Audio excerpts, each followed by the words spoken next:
YS Jagan రేపటి తిరుపతి పర్యటనతో పోలీసులు alert అయ్యారు. తిరుపతి జిల్లా అంతటా పోలీస్ యాక్ట్ 30 విధించారు. ఈ మేరకు జిల్లా ఎస్పీ సుబ్బారాయుడు ఆదేశాలు జారీ చేశారు. నిరసనలు, సభలు, సమావేశాలు, ఊరేగింపులు, ర్యాలీలకు ముందస్తు అనుమతి తప్పనిసరి చేశారు. నిబంధనలు ఉల్లంఘిస్తే చర్యలు తప్పవని పోలీసులు హెచ్చరించారు. వివిధ పార్టీ నాయకులు, సంస్థలు, ప్రజలు దీనికి సహకరించాలని కోరారు. రేపటి జగన్ తిరుపతి టూర్ నేపథ్యంలో పోలీసులు పటిష్ట ఏర్పాట్లు చేస్తున్నారు. 30 యాక్ట్ ని అమల్లోకి తీసుకొచ్చారు. పూర్తి సమాచారం మా ప్రతినిధి మురళి అందిస్తారు.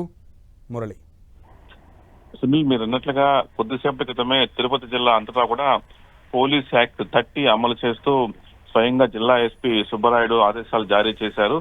ప్రధానంగా మనకు తెలుసు, రేపు మాజీ ముఖ్యమంత్రి వైసీపీ పార్టీ అధినేత వైఎస్ జగన్ తిరుపతి రాబోతున్నారు. ఈ నేపథ్యంలో ఆయన పర్యటనను అడ్డుకునేందుకు కూటమి నేతలంతా కూడా పెద్ద ఎత్తున ఇప్పటికే హెచ్చరికలు జారీ చేశారు. మరోవైపు మనం చూసాం, బీజేపీ నేతలు, జనసేన నేతలు వేరువేరుగా పలుమార్లు మీడియాతో మాట్లాడుతున్నారు.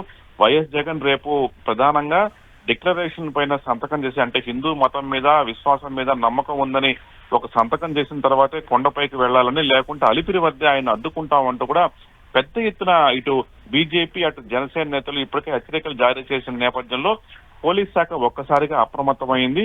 అంటే ఒకవేళ రేపు సాయంత్రం ఆయన రాబోతున్నారు. ఈ నేపథ్యంలో రేపటి నుంచి పెద్ద ఎత్తున నిరసన కార్యక్రమాలు, ఆందోళనలు, లేదా ఇంకా రకరకాల వివిధ మార్గాల్లో ఆదేశాలు, నిరసనలు చేయాలని చెప్పి రకరకాలుగా ఆలోచనలు చేస్తున్నారు. ఈ నేపథ్యంలోనే స్వయంగా జిల్లా ఎస్పీ ముందస్తు చర్యల్లో భాగంగా మొత్తం తిరుపతి జిల్లా అంతటా కూడా పోలీస్ యాక్ట్ 30 విధిస్తూ ఆదేశాలు జారీ చేశారు. ఎక్కడ జిల్లా అంతటా ఎక్కడ సమావేశం నిర్వహించాలన్నా, ర్యాలీలు, నిరసన నిర్వహించాలన్నా తప్పనిసరిగా పోలీస్ అనుమతి తీసుకోవాల్సిందే అంటూ కూడా జిల్లా ఎస్పీ ఆదేశాలు జారీ చేశారు. ప్రధానంగా రాజకీయ పార్టీలు, ప్రజా సంఘాలు ఈ విషయాన్ని దృష్టిలో పెట్టుకోవాలని చెప్పడం జరిగింది. మొత్తంగా ఒక రకమైన టెన్షన్ వాతావరణం అయితే ప్రస్తుతం తిరుపతిలో నెలకొని ఉంది. Sunil. Okay Murali, thank you.